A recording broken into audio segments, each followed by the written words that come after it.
This is CGTN, China Global Television Network.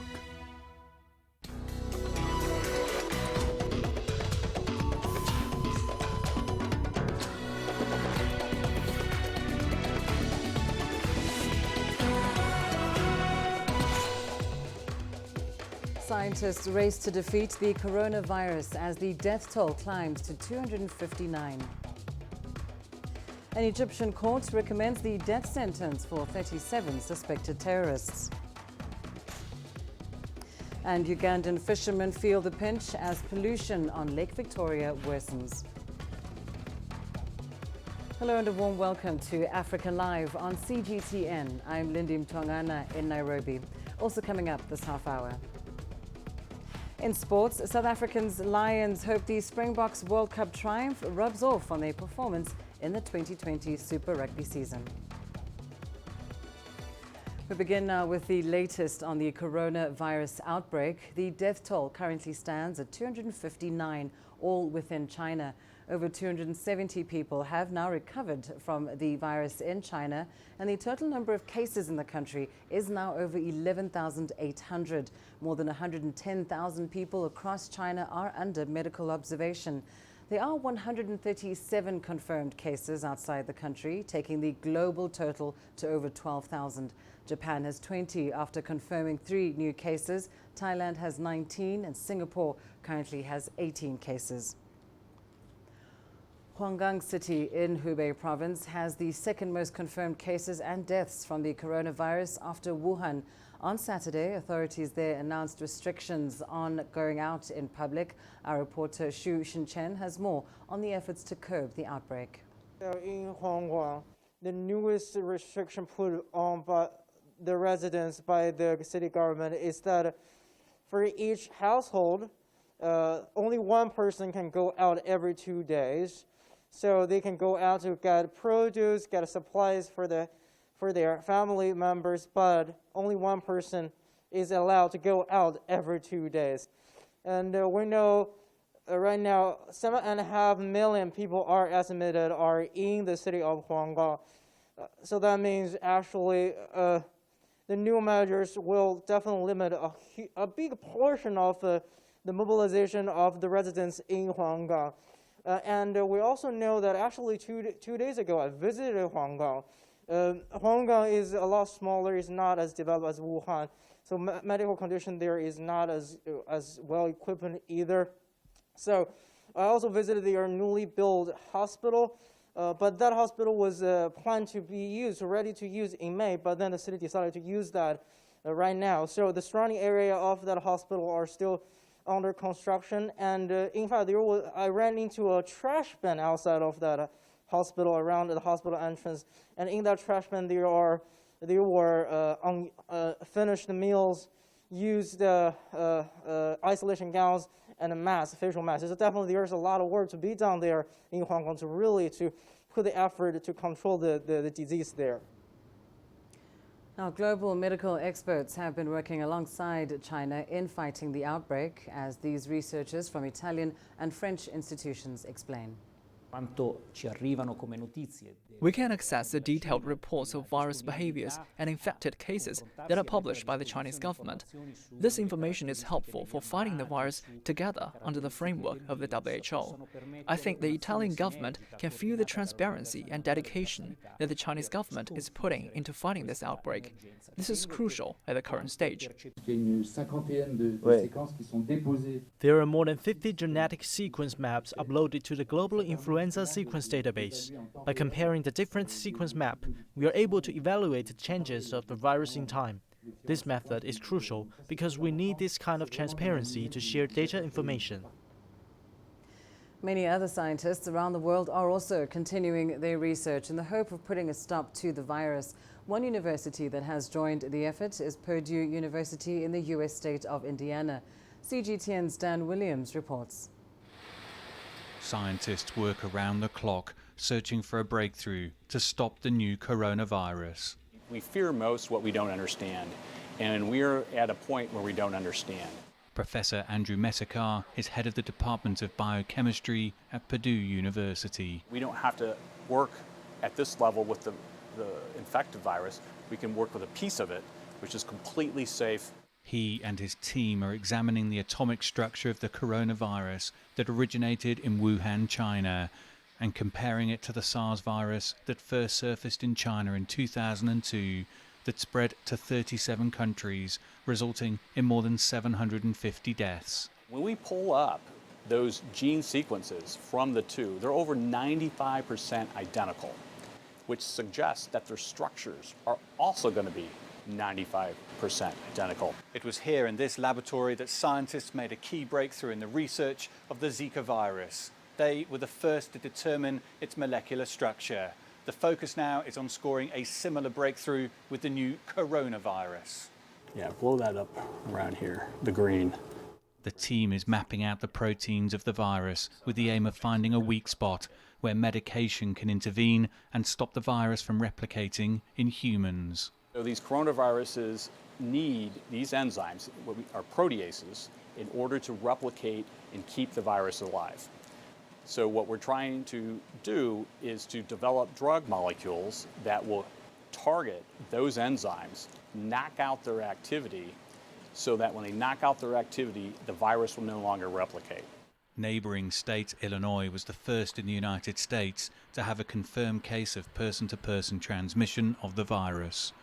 Despite the continuing spread of the virus, Messakar has been impressed with China's response to the health crisis. Just unfathomable, I think, in the history of humanity, of a response like this. It's, I think, you know, for me, the United States has not seen something like this. So we're all going to learn from how China is responding. One development to occur since the coronavirus began is the public sharing of information by scientists, allowing researchers around the world to make a contribution and move the process forward more quickly to find a cure. Dan Williams, CGTN, Lafayette, Indiana.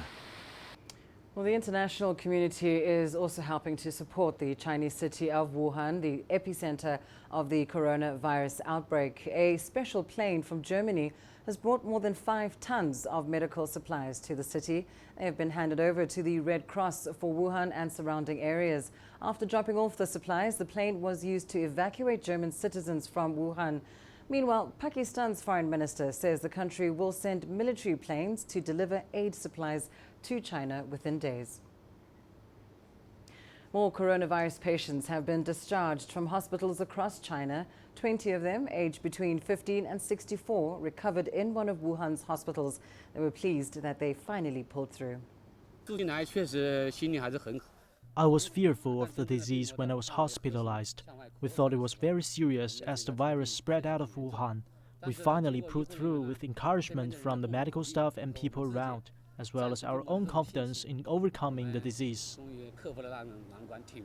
Meanwhile, 6 patients were also discharged on Friday from hospitals in Hubei's Jingzhou city, and more patients recovered and left hospital in Shanghai, Guizhou, Yunnan, Inner Mongolia and Zhejiang.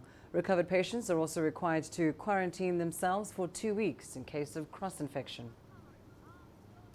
Well, the Chinese Foreign Ministry has set up a special column on its website on combating the coronavirus. For the latest information on the outbreak and China's measures in containing it, you can visit the Foreign Ministry's website and click on the column for updates.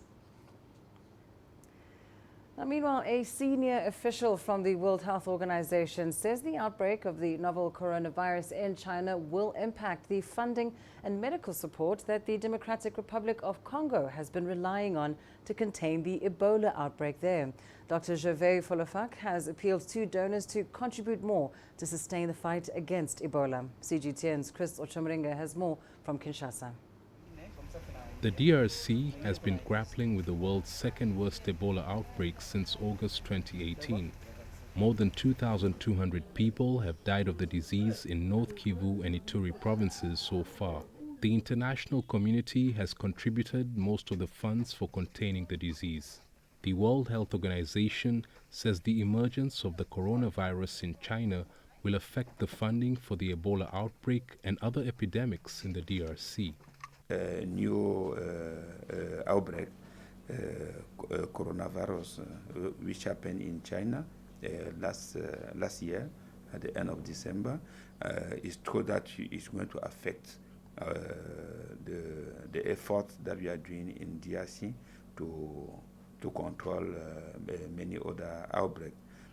For example, WHO has to share the support that was to give to Ebola to another outbreak, to this new outbreak. The global health body is appealing for more funds from donors to deal with all the epidemics in the country. I think this is one of the first priority countries in the Africa that needs support of the international community, yes, especially in terms of health emergencies. The DRC government is working with the WHO and other aid agencies to quickly detect coronavirus and prevent its spread. We are aware of the risk of the spread of coronavirus to our country, given the number of Chinese travelers. Our government, under the leadership of President Tshisekedi, has laid down plans to detect and treat suspected cases in order to stop the disease from spreading. The World Health Organization declared the coronavirus a global health emergency on Thursday. The declaration is meant to mobilize resources and result in a more coordinated international response to the outbreak. The emergence of the novel coronavirus outbreak has shifted the focus of some international agencies from the epidemics in the DRC, but health experts here continue struggling to contain Ebola. The number of new Ebola cases has reduced significantly in some of the hotspots, but insecurity there has made it difficult for healthcare workers to contain the outbreak. Chris Sachamringa, CGTN, Kinshasa, Democratic Republic of Congo. Time now for a short break. Here's what's still ahead on the program. An Egyptian court recommends the death sentence for 37 suspected terrorists. And Ugandan fishermen feel the pinch as pollution on Lake Victoria worsens.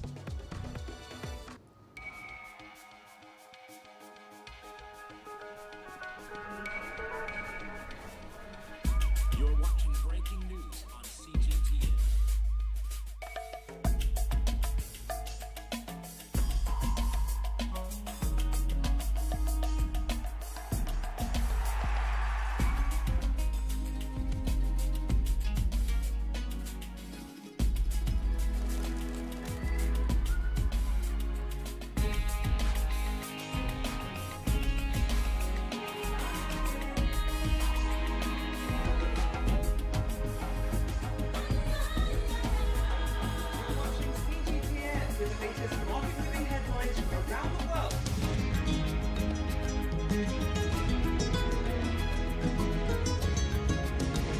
Welcome to the world today on CGTN.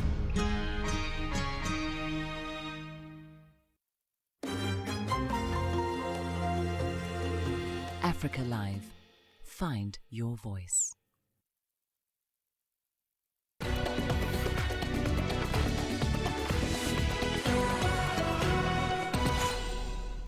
An Egyptian court has recommended the death penalty for 37 suspected terrorists. The recommendation now awaits the approval of the Grand Mufti, the highest Islamic priest in Egypt.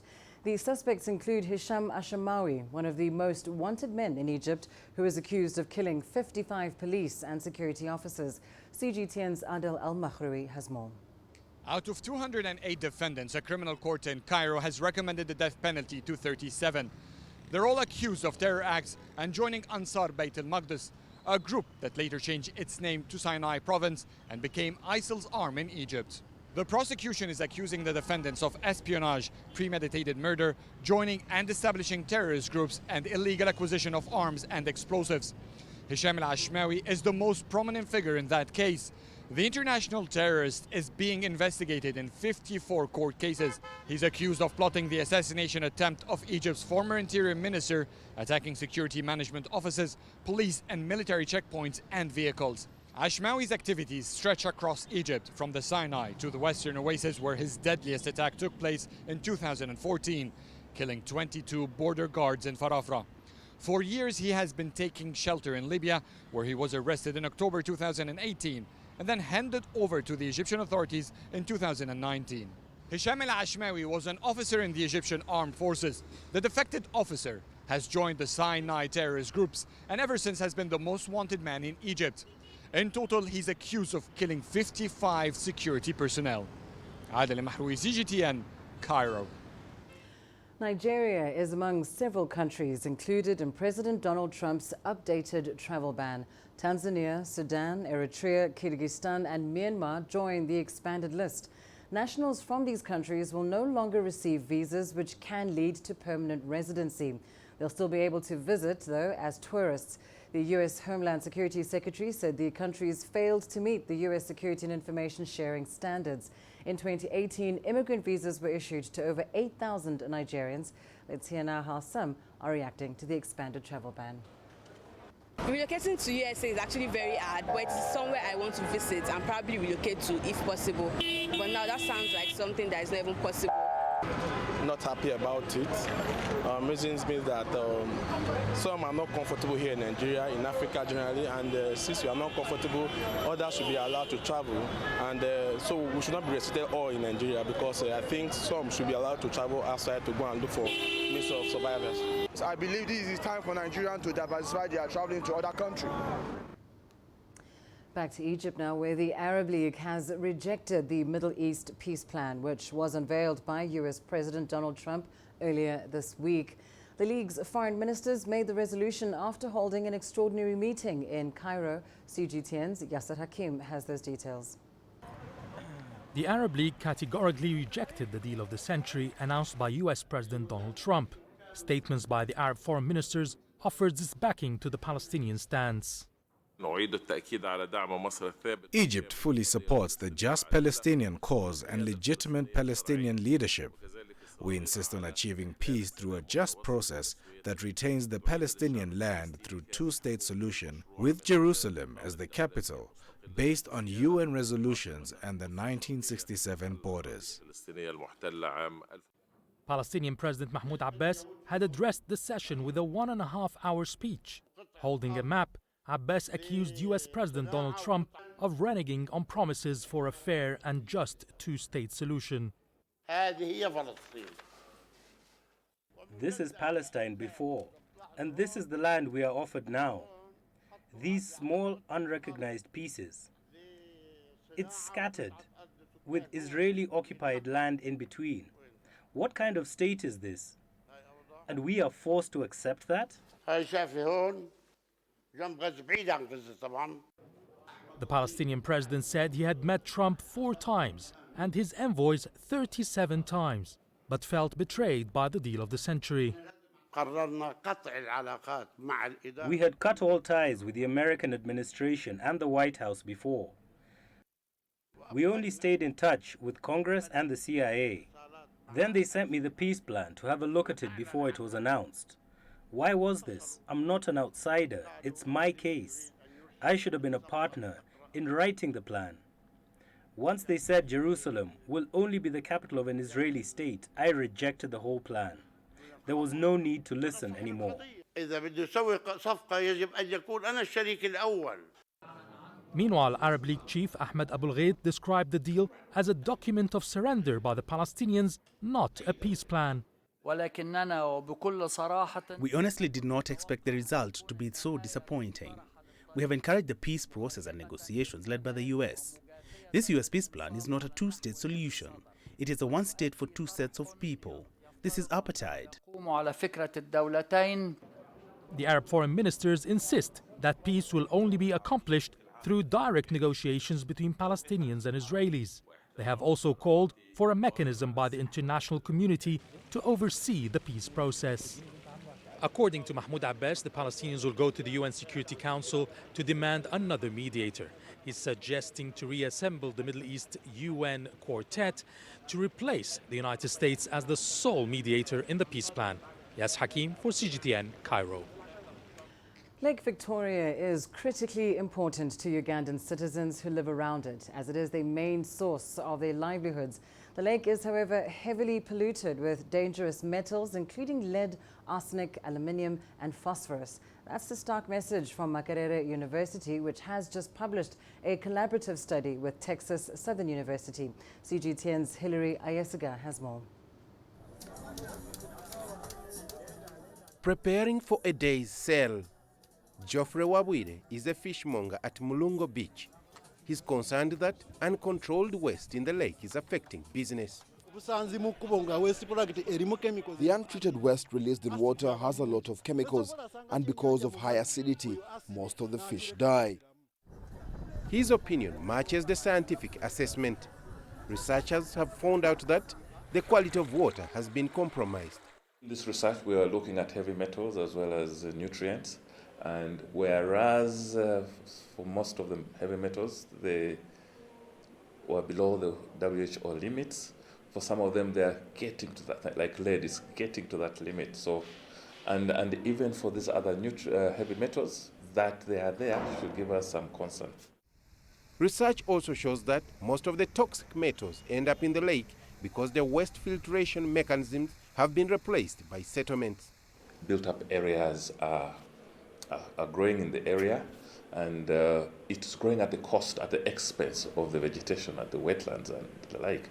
And the consequence of this is pollution. Scientists say most of the settlements along the shores of Lake Victoria do not have sewage treatment facilities. They are now encouraging local authorities to set up more waste treatment plants to save the lake.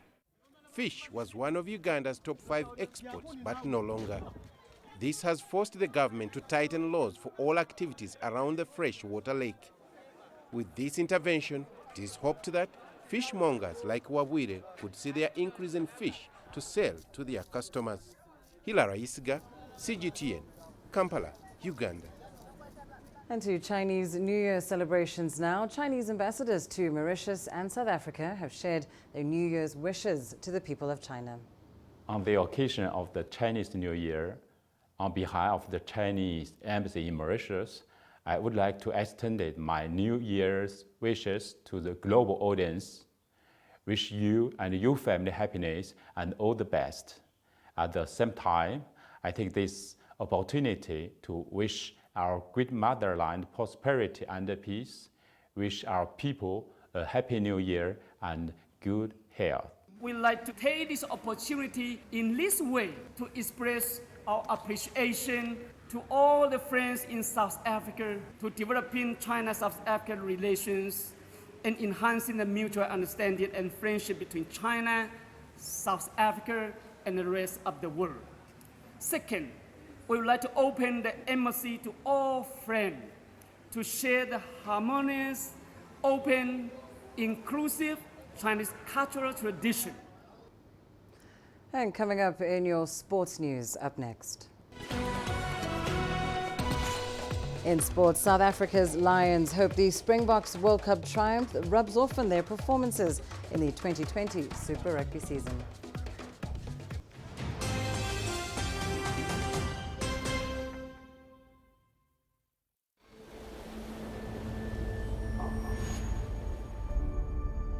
How would you create your legend? On the fields, on the tracks, in the arenas of Africa. Were you born to be a player? Could this moment be yours?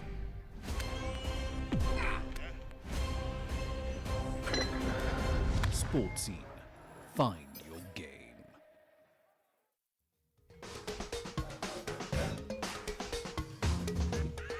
Africa Live. Find your voice.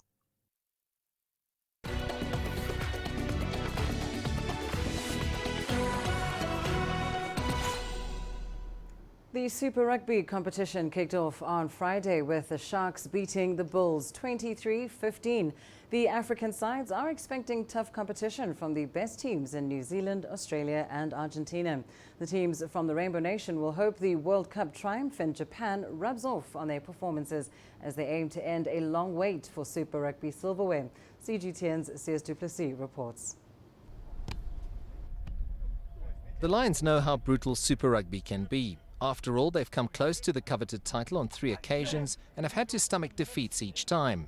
But with the World Cup triumphs still fresh in their memories, World Cup winning fly half Elton Yankees feels they can't rely on memories from the tournament in Japan and have to get back to reality. In the back of their minds, they obviously know that we World Cup champions, but that's in the past. I mean, that chapter is closed.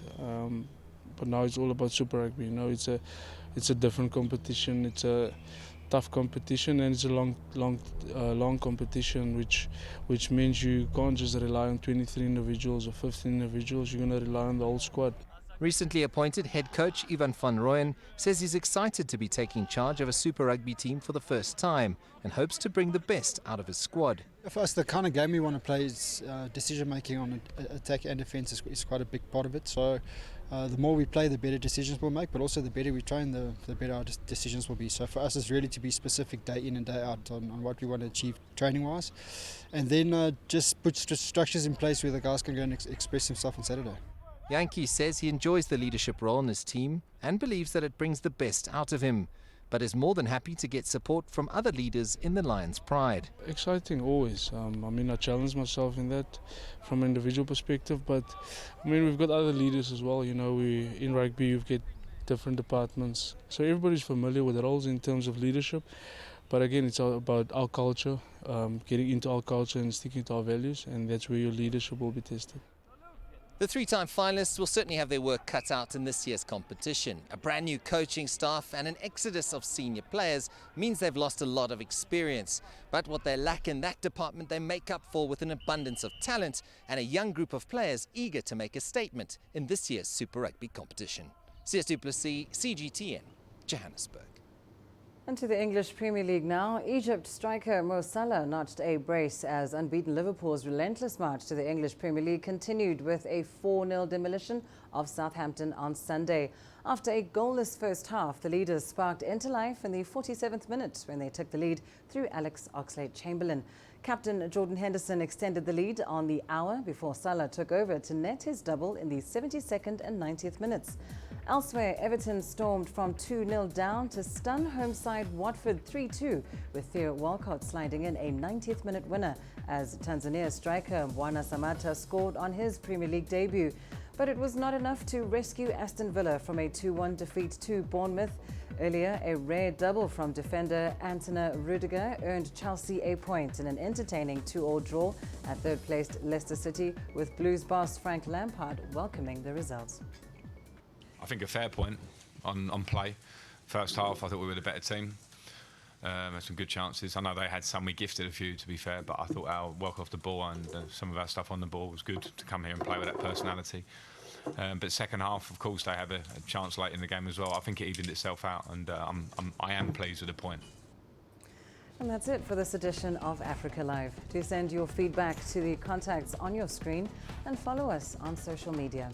I'm Lindy Mtongana. From me and the team here in Nairobi, thanks for watching and take care.